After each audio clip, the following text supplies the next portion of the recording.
Je m'appelle Madeleine, et je vis dans cette grande maison en Provence depuis plus de 30 ans avec mon mari, Henri. Les murs sont imprégnés de souvenirs, certains doux, d'autres empreints de nostalgie.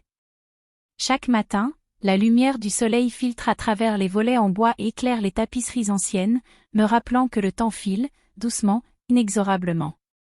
Les années ont passé, et avec elles, la fougue de ma jeunesse a laissé place à une routine paisible, presque trop calme.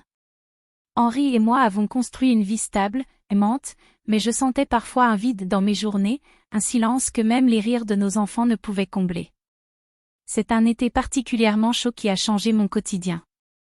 Lucas, notre petit-fils, venait passer ses vacances avec nous. Il avait grandi si vite, ses cheveux châtains encadraient maintenant un visage plus sérieux, presque adolescent, et ses yeux pétillaient de curiosité. Je l'ai observé dès le premier jour avec un mélange d'admiration et de surprise. Il avait cette énergie douce, cette façon de parler et de rire qui me rappelait certaines promesses oubliées de ma propre jeunesse. Nous avons commencé par de petites activités, planter des fleurs dans le jardin, ramasser les herbes aromatiques pour les repas, préparer des gâteaux. Je l'initiais à mes recettes secrètes, celles que je réservais aux moments particuliers. Chaque geste semblait tisser un fil invisible entre nous. Je lui montrais comment pétrir la pâte avec délicatesse, comment sentir si la cuisson était parfaite. Il écoutait attentivement, les yeux brillants, ses mains maladroites cherchant à reproduire mes gestes avec application. Et chaque fois qu'il réussissait, je voyais cette lueur de fierté dans son regard, et mon cœur se gonflait d'une tendresse nouvelle. Au fil des jours, un lien singulier s'est formé, unique. Il ne ressemblait à rien de ce que j'avais vécu auparavant, un mélange subtil de complicité, de confidence et de rire partagé. Nous passions de longues heures seuls dans le jardin ou dans la cuisine, et parfois, dans la bibliothèque où je lui racontais des histoires anciennes, des secrets de famille qu'il écoutait avec un silence respectueux. La proximité de nos corps n'était qu'une conséquence de notre espace restreint. Quand je lui montrais comment attraper un livre sur l'étagère haute, il se penchait légèrement vers moi, et nos mains se frôlaient presque par accident. Je sentais un frisson étrange, mais ce n'était que la chaleur de l'été, l'intensité de nos échanges, et cette complicité grandissante. Un après-midi, le moment le plus marquant de ce séjour est arrivé. Lucas avait entrepris de réparer la petite cabane dans le jardin, un projet qu'il avait commencé l'année précédente et qui n'avait jamais été terminé. Je me suis approchée pour lui donner un coup de main, tenant les planches pendant qu'il vissait les clous. Nous étions seuls, concentrés, mais le temps semblait s'étirer. La lumière déclinante du soleil d'été caressait la cabane et nos silhouettes, et pour un instant, le monde entier semblait s'effacer autour de nous. Je ressentais cette proximité avec une intensité que je n'avais pas connue depuis des années. Il se pencha pour examiner la structure, et nos épaules se touchèrent légèrement. Nos regards se croisèrent, et un silence doux s'installa, chargé d'une chaleur silencieuse. Nous avons continué à travailler, riant doucement de nos maladresses, échangeant des conseils et des anecdotes. À un moment, il s'est appuyé légèrement contre mon épaule pour écouter mes instructions, et je me suis surprise à sentir cette tendresse profonde, cette attention mutuelle qui rendait chaque geste plus précieux. C'était un monde à nous, un espace secret où nous pouvions être pleinement présents, pleinement vivants, sans distraction ni contrainte. Le soir venu, après le coucher du soleil, je me suis assise sur le banc du jardin, regardant Lucas courir dans l'herbe, insouciant et joyeux. Mon cœur était léger, rempli d'une émotion douce et profonde. Je savais que ces moments resteraient gravés dans ma mémoire, non pas pour ce qu'ils étaient, mais pour ce qu'ils représentaient, une renaissance, un rappel de la beauté de l'intimité partagée, de la complicité qui dépasse le temps et les générations.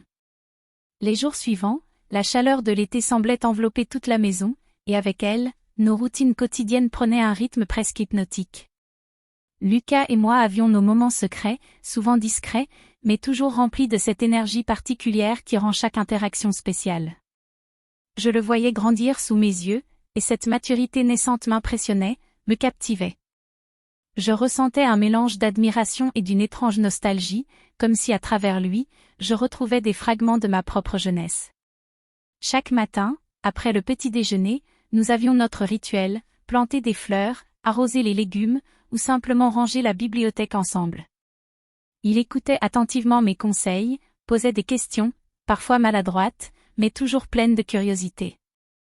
À certains moments, je devais me pencher pour lui montrer comment aligner correctement une étagère ou comment tenir un pinceau pour la peinture.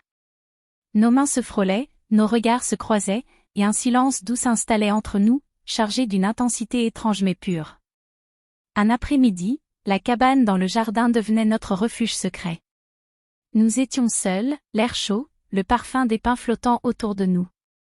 Lucas s'était attaqué à une partie du toit que je n'avais jamais osé toucher avant. Je l'aidais à stabiliser les planches, et parfois, je me retrouvais penché à côté de lui, nos corps proches dans l'espace restreint de la cabane. Il riait doucement lorsqu'une planche tombait ou lorsqu'un clou résistait, et je riais avec lui, oubliant presque le temps qui passait. À un moment, il s'assit sur le petit banc à l'intérieur de la cabane, et je me suis approché pour lui montrer comment aligner les planches du mur. Nos genoux se frôlèrent presque par accident.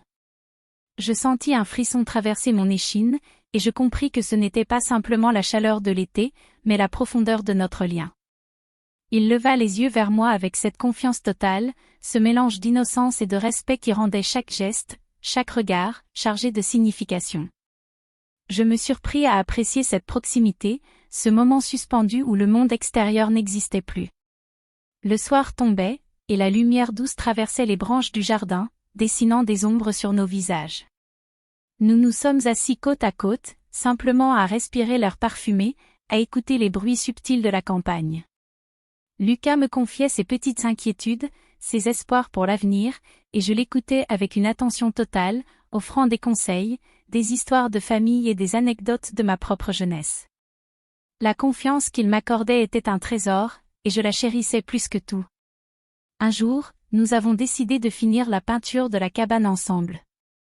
Le travail nécessitait de rester longtemps côte à côte dans un espace réduit, se penchant et se déplaçant presque en rythme. Je sentais son souffle proche lorsque je lui expliquais comment tenir le pinceau, et nos mains se frôlaient continuellement. Chaque contact, chaque sourire partagé, chaque geste simple me remplissait d'une chaleur douce et profonde, comme si notre complicité avait créé un monde à part, un sanctuaire secret que personne d'autre ne pouvait pénétrer. Ce lien, bien que totalement innocent, prenait une dimension presque magique. Je n'avais jamais ressenti une telle énergie, une telle intensité dans mes interactions avec un membre de ma famille. Et pourtant, c'était réel, palpable, et cela me rappelait combien la vie pouvait offrir des moments inattendus de bonheur et de connexion. Les nuits étaient particulièrement paisibles. Je me couchais dans ma chambre, le cœur encore vibrant des échanges de la journée. Parfois, je pensais à ces instants dans la cabane, à nos rires, à nos gestes, et un sourire discret apparaissait sur mes lèvres. Il y avait une intimité silencieuse, une complicité douce qui me faisait me sentir vivante, plus jeune, et profondément connectée à quelqu'un d'autre que ma routine habituelle. Les jours passaient, et l'été semblait s'éterniser dans cette maison en Provence.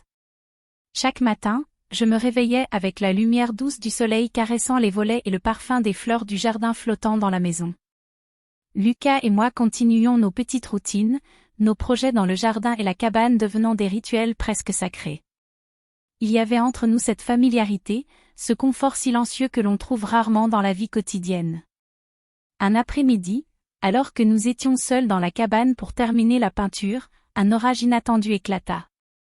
Les nuages gris roulaient au-dessus de nous, et les premières gouttes de pluie tombèrent contre le toit de tôle. Nous nous sommes réfugiés à l'intérieur, l'espace étant très petit, et nos épaules se frôlaient presque constamment. Le bruit de la pluie créait une bulle intime autour de nous, un monde coupé du reste de la maison et de la famille. Je sentais le frisson de cette proximité, le lien unique qui s'était tissé entre nous, et une émotion profonde s'empara de moi. Lucas se tourna vers moi, un peu inquiet de l'orage. Je posai ma main sur son bras pour le rassurer, et il se détendit immédiatement, un sourire de confiance illuminant son visage. Nos regards se croisèrent, et pendant un instant, le monde extérieur disparut. Nous n'étions plus simplement grand-mère et petit-fils, nous étions deux âmes partageant un refuge, une complicité que personne ne pouvait comprendre. La tension de l'intimité, de ce moment de solitude partagée, me fit réaliser à quel point ces instants étaient précieux. Lorsque la pluie se calma, nous sortîmes de la cabane, les vêtements légèrement humides, les cheveux ébouriffés par le vent. Nous avons ri, courant à travers le jardin, sentant la fraîcheur sur notre peau et savourant cette sensation de liberté et de joie. Ce n'était pas seulement un jeu d'enfants et de grands-parents, mais une célébration de notre lien unique, de cette magie subtile que l'été avait créée entre nous. Le soir venu, Henri rentra plus tôt que prévu de sa promenade quotidienne. Je me retrouvai soudainement confronté à la réalité, notre petite bulle était terminée. Il me regarda avec son sourire habituel, sans soupçonner rien de ce qui s'était passé. Et pour la première fois depuis longtemps, je ressentis une gratitude immense pour lui, pour notre famille, et pour ces moments que l'été avait rendus possibles. J'avais vécu des instants intenses, des émotions profondes et une complicité rare, mais tout restait parfaitement innocent, un secret doux que je garderais pour moi. Alors que je m'asseyais sur le banc du jardin pour contempler le coucher du soleil, Lucas s'approcha et posa sa main sur la mienne. « Merci, Madeleine, pour tout, » dit-il simplement. Et dans ce geste, dans ce regard sincère, je compris que l'été nous avait offert quelque chose d'inoubliable, une connexion émotionnelle pure, un espace où nous pouvions être pleinement nous-mêmes, sans jugement ni contrainte. Merci d'avoir regardé l'histoire jusqu'à la fin. Mettez un « j'aime » si vous pensez que c'est une histoire vraie, ou écrivez un commentaire si vous pensez que c'est une invention.